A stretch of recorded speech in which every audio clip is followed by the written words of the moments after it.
So guys, for the first method, you're going to head over to search and type in device manager. Click on it. And then once you're on this, you want to expand network adapters. If your network adapter is disabled, then you want to enable it.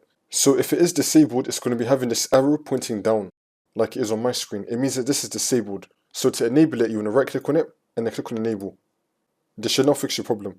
If that's still not working, for the next method, you want to head over to search and type in troubleshoot settings. Click on it. And then once you're on this, you want to click on other troubleshooters.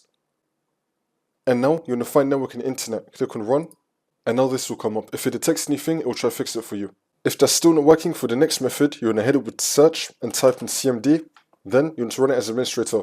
And then click on yes. And then once you're on this, you want to type in netsh space int space IP space reset. Click on enter. And now you want to type in netsh space winsock space reset. Click on enter again.